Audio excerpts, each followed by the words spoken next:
The chair now recognizes the lady from Virginia, Ms. McClellan, for 5 minutes for her. Thank you, Mr. Chairman, and I thank you for holding this very important hearing. I want to thank the witnesses for being here this morning. Your work, as we have discussed, is very critical to making sure we ensure the transparency and integrity of our government, and so thank you for your work. And some of my questions may have already been touched on, but these are very important issues of concern, and I want to make sure that I have a chance to put on the record because my constituents have raised a lot of concerns about what's been happening over the past month, where I had a town hall meeting with double the number of folks participating as usual. And I was deeply concerned when the president fired inspector generals from across 17 agencies, including the EPA. As we've discussed today, the job of an inspector general is to be an independent, nonpartisan watchdog, and it is a vital role in investigating ethics violations, exposing corruption, and protecting taxpayer dollars. And the decision to remove the EPA inspector general is particularly troubling since EPA regulators settled multiple lawsuits with Tesla over violations of the Clear Air Act and hazardous waste laws. And so, Ms. Murley and Mr. Black, I wonder if you could further elaborate on the role your offices play in ensuring that government programs are free from corruption and conflicts of interest. Our office has a staff of dedicated oversight professionals that are committed to the mandate that Congress gave us, which is to prevent and detect waste, fraud, and abuse, and to promote economies and efficiencies at the EPA programs. And that is what we are very cognizant that that's our mission, and that's what we show up to work to do every day.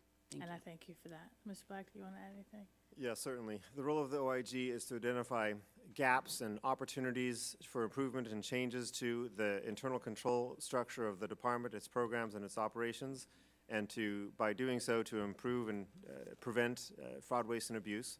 And if I may, I know there's a lot of buzz in the media and in the Congress about what risk there is to having had the inspector generals removed. I want to add some assurance that the Department of Energy's Office of Inspector General has a deep and well-trained and experienced staff of professionals who will continue to do the appropriate oversight to make sure that the risk for fraud, waste, and abuse is continued to be covered, continue to be addressed, and I can offer some assurance that we are continuing to do our duties as written in the IG Act, and with or without a head, we've still got a deep and experienced cadre of leaders who are going to make sure that this mission continues to be addressed.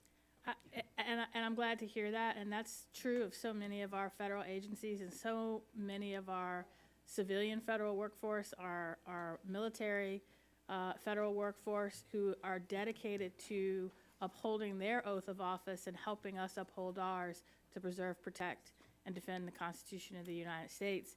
And yet, including over 300,000 federal employees in Virginia, where I represent, and yet ever since President Trump and Elon Musk started taking a chainsaw to our federal agencies, again, constituents have flooded my office with thousands of calls about the consequences of these reckless actions, including the wholesale firing of the federal workforce, even in cases where the people firing them had no clue what they did, like protect our nuclear stockpile.